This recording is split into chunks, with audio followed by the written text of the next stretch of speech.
Hello and welcome to Estuary TV News with me, James Dunn. In the show today, our guest talks to me about Older People's Week and Dan Kemp takes a look ahead at the weekend sport. But first, here's Richard Morris with the news headlines. Hello, in the headlines today, National Air Ambulance Week is coming to an end and Woodlands Crematorium in Scunthorpe has commemorated 50 years of operation.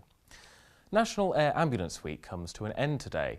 The event aims to celebrate the work that the air ambulance charities across the country do. Across the UK, the charities raise nearly £100 million a year, operate 36 helicopters and have a volunteer network of 2,500 people. The air ambulance is very much a vital life-saving service and we operate across Lincolnshire and Nottinghamshire.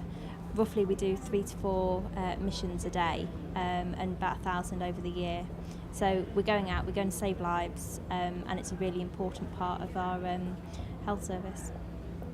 If you were watching our bulletin yesterday, you may recall that North East Lincolnshire Council intends to move 6 of its library services into the community. Speaking to Estuary TV, Councillor Mick Burnett said he realised that the service level at the community libraries will be reduced, but he is pleased that they will still remain there as a service. We are looking to work with community groups to run the 6 libraries. We've made the decision to have 4 core libraries. We have 10 in total, and the 6 we're looking for community groups to actually run the libraries. And that said, I'm really impressed with the number of community groups and parish councils who are considering running those libraries. We've got the 14th of October for people to actually an interest into running our libraries. So we've got that, but what we need to do is work with them on the business case, because what we don't want to do is give it to a community group, etc., and it fails. That's not what we're about. We are committed to providing a library service, but in a different way. Well, who knows what the future is? All I can say at the present moment, what we've done is committed to 4 core libraries. What we're doing is already looking to extend the hours, which is great. And on the back of that, once we sort out all the consultation with the community groups for the other 6 libraries, we will then sit down and look at what additional services we presently don't provide on the 4 core libraries to improve that service even more. Woodlands Crematorium has reflected on 50 years of operation. To commemorate the occasion, North Lincolnshire Council hosted an open day for people to visit the grounds and open spaces. People come here with a few preconceived ideas, so it was all about being open and transparent, giving people lots of information that they can take away, and we've had some really good feedback as well. We've had a few letters really thanking the staff for their patience and how clearly they explained the process here. And we're offering new types of memorials for the 50th year, more modern memorials like a memorial tree and memorial boulders in the Rose Garden. We've still got your traditional people, the older people who want the traditional funerals and the traditional memorials, but you've got more modern now, younger people who want more modern memorials, more modern funeral services. Members of the Grimsby Fish Merchants Association have met the President of Iceland. They are attending the Icelandic Fisheries exhibition, for which the main topic of discussion is sustainability. The visit follows from last week when the Icelandic Fisheries Minister visited Grimsby for the Humber Seafood Summit. New lock gates at Grimsby Docks installed yesterday will open the door to future investment in the Humber. The new gates were installed yesterday thanks to a £5 million investment from Associated British Ports and Dong Energy. Each gate weighs 72 tonnes and ABP project manager Dave Good explained the level of planning it took to install them. These gates weigh 72 tonnes each and we've had to take 4 of them out, and the 4 new gates that you can just see going in at the moment, they were fabricated in Holland by the Dutch company Ravenstein, who are the specialists in this area, and then they were brought over by barge from the North Sea to Grimsby, and the existing gates were taken out and these gates have been put in place. The old gates were semi-buoyant, so controllers had to rely on the tide to open them. These new gates provide better access to the Humber, which will be crucial to service offshore wind farms that it's hoped will revitalise the local economy in the future. People talk about the farm that's been built offshore, but when that bleeds back into the local area and you see the investment like it's gone here on the gates and the refurbishment, it is really good news for the region. If you have any news for us in the meantime, then don't hesitate to contact us on Grimsby 01472 315561, or you can find us on social media at Estuary TV, or you can search us on Facebook. We've also got a website. Bye for now. Thank you, Richard. Now, next on the show, we're going to talk about older people. Often forgotten about, many become socially isolated. But next week is National Older People's Week, and there are many local authorities trying to use it as a chance to promote the many but often changing services available to older people. Joining me from Bombay is North Lincolnshire. I have Councillor Rob Waltham, Head of Older People's Services for North Lincolnshire Council. Rob, tell me about Older People's Week. Well, it's an international event basically set out to promote older people and older people's issues, and so obviously in North Lincolnshire we're embracing that to make sure that we do everything we can to promote North Lincolnshire and to promote the older people who live here. Now, nationally we talk about an ageing population. Do we have that here in North Lincolnshire? Absolutely. The latest statistics are showing that there are more older people in North Lincolnshire, and obviously it being a growing part of the population, what we're doing is of course is trying to support them to live long into older age and of course have the greatest quality of life that they possibly can have. Now, you're there in Bombay, in North Lincolnshire.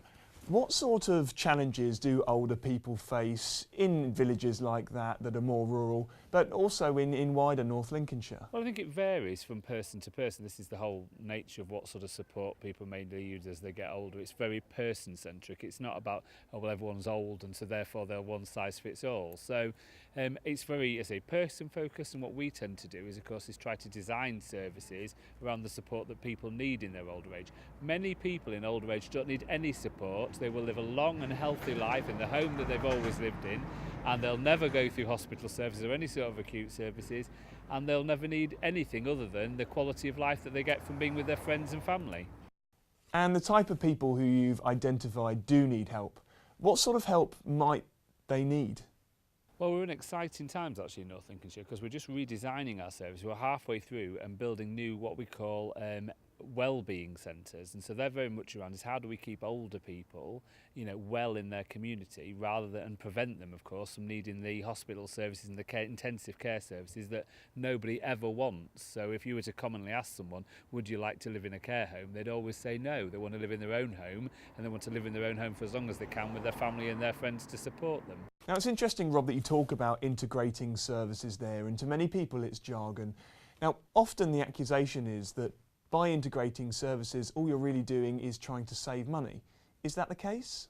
No, for here we've transformed our services basically around, you know, the actual people who need those services, and so we were quite lucky this time. We've just added £1 million worth of extra money to our older and disabled person services because it's a council priority that we look after the more vulnerable members of our society, and our older community clearly will benefit from knowing just a range of different things, from just knowing who to access if they've got concerns about adaptations to help them continue to live in their own home, or who to contact for a doctor, who to contact for a district nurse. You know, they're all things that we can manage through our wellbeing centres, and Older People's Week is a way of showcasing the things that we have on offer. And do we have to save money to rethink the way we do things? I have to say, North Lincolnshire, we haven't had to for a range of different reasons, because we've prioritised older people's care and of course younger people's care too, but we've prioritised both of those as a council priority, which has given us a very clear message to say to our older residents and frankly everybody in North Lincolnshire, you know, you're not left on your own. It's not always about care, but it's just about helping you to be signposted the type of activities, the type of support that you need to live a long and healthy life. And Rob, will tailoring that care make things more sustainable in the future? Absolutely, because it's got to be person-centric. You know, the world is changing. Technology is a large part of that. We often talk about isolation with older people, but technology is changing the way that older people are interacting, the way that they manage their care needs, the way that they manage their shopping, because everyone always assumes that older people, oh, well, they'll never be able to manage the internet. But actually, that's something that's transforming people's lives. And actually, we've got this week in Older People's Week in North Lincolnshire, we've got sessions just showing how older people can access IT, can use it for a whole range of different things, from contacting their nieces and nephews who live abroad to doing their shopping. Well, that sounds like an interesting session. Now, what other sorts of sessions might be available for people? Well, the council provides a whole range of support. I've talked about the wellbeing centres, which are really important because they're the conduit to keeping you well and as long as you can in your own home. Things like podiatry services for your feet and making sure that you know how to access friendship groups and how you prevent yourself becoming isolated, as I say, using the technology, I think, but most importantly, making sure that you're accessing all the benefits and everything aspects of the benefit system that you possibly can, that you're entitled to. And so we'll showcase those services too. So in many ways, it's a chance to promote what is already available for people. Absolutely, it's about celebrating older people, it's about showing everything that's good in North Lincolnshire for those residents who want to come and live here, but most importantly it's about living well and making sure that all our older residents are able to live long, independent, healthy and well lives in their own home for as long as they want to, and if they can't manage that, of course making sure they can go to a home that they can live in, again, happy and well. And that was Rob from North Lincolnshire Council. Thank you for joining me. Now, if you're an older person wanting to know what's available, there are 2 wellbeing centres, one in Horsted Avenue in Brigg and another in Alvingham Road in Scunthorpe. Now, next on the show, it's Dan Kemp with a look ahead at the weekend sport. Thank you, James. We'll start with another busy weekend of football fixtures for our local sides. Hull City host reigning Premier League champions Manchester City at the KC Stadium tomorrow afternoon. The Tigers have Gaston Ramirez and Hatton Ben Arfa both available for their first league start for the club. Scunthorpe United travel to Oldham Athletic in League One. The Iron have made a struggling start to their campaign thus far and need to get points on the board to push clear of the relegation zone at this early stage of the season. And Grimsby Town are at home versus Chester City. The Mariners are looking to go 3 games undefeated following last weekend's win at Kidderminster. I went down to their pre-match press conference to check on their progress ahead of the game. Our approach will be the same in trying to win the game.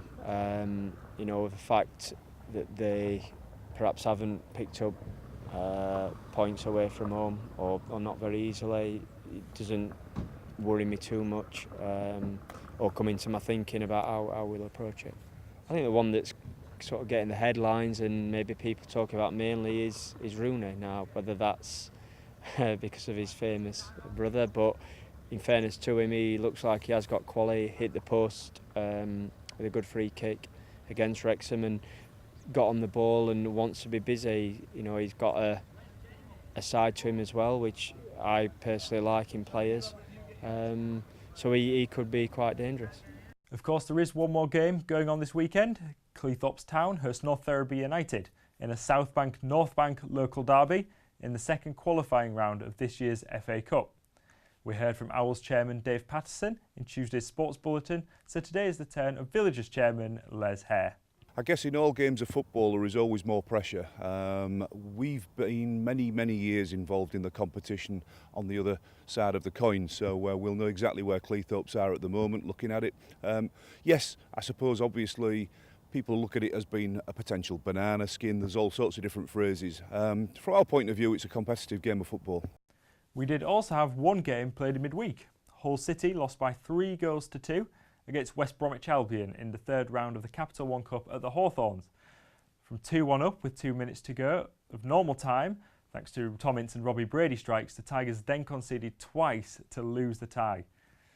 International event horse rider Katie Hurst has undergone hours of surgery after a severe fall while riding at the weekend. She has been treated in Leeds General Infirmary for critical injuries after falling in the intermediate novice class at Allerton Park Horse Trials at the weekend. And finally, the Hull Stingrays are in action again this weekend in the Elite League Ice Hockey. They travel to Nottingham for a Challenge Cup tie tomorrow evening and then host the Braehead Clan at Hull Arena on Sunday with a 6 o'clock face-off. Remember to get in touch with your local sports stories. James will bring you the details of that shortly. And that's all for the sport. Back to you. Thank you, Dan. Now, I'm afraid that's all we've got time for today, but don't forget that if you've got any news you'd like to share with us, you can get in touch by calling us on Grimsby 01472 31553. You can get in touch on Facebook or Twitter at Estuary TV, but you can also email us on news@estuary.tv. Bye for now.